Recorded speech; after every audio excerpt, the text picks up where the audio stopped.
So with it being that time of year again, I developed this eggnog cornbread recipe. Now I debated on whether or not to post this because I know you're thinking eggnog cornbread, but I said to myself either you're gonna love it or you're gonna hate it. So it is what it is. In a 3-quart mixing bowl, I'm adding 1 cup of all-purpose flour and 1 cup of white cornmeal. You can use yellow cornmeal as well. I'm also adding 1 tablespoon of baking powder, and now I'm gonna add 1/3 cup of white granulated sugar. And next I'm gonna add my spices. I have iodized salt, cinnamon, nutmeg, and cloves. And we're just going to dump those into the bowl, and the exact measurements can be found linked in the description below.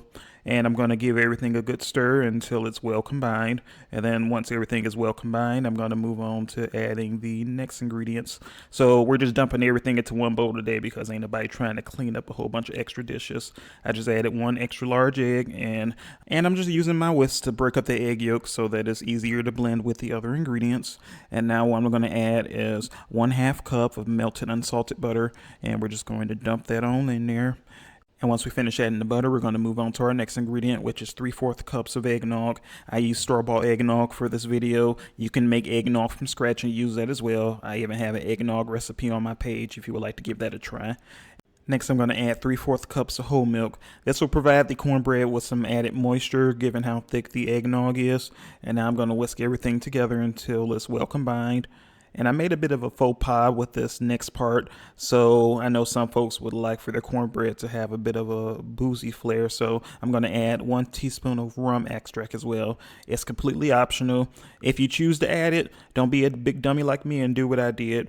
Add that rum extract when you add the other wet ingredients. So I'm just giving it a good stir to get that rum extract well combined with the other ingredients.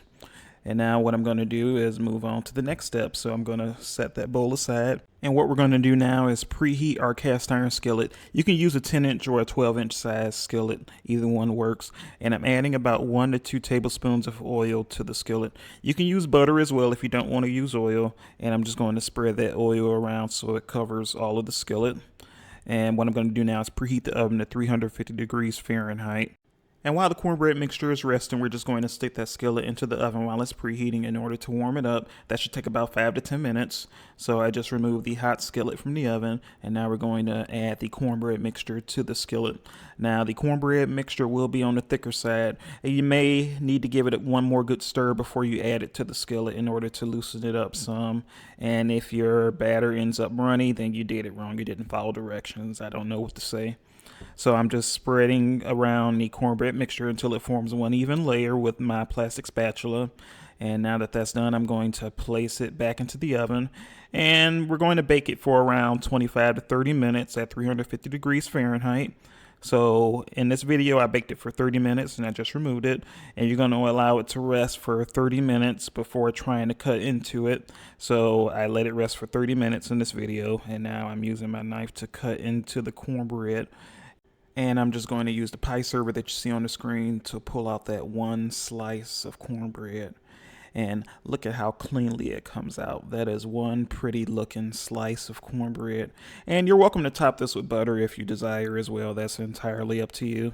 And there you have it. I hope you enjoyed this recipe. And if you would like to see more of these recipes, please like, share, and subscribe. And as always, thanks for watching.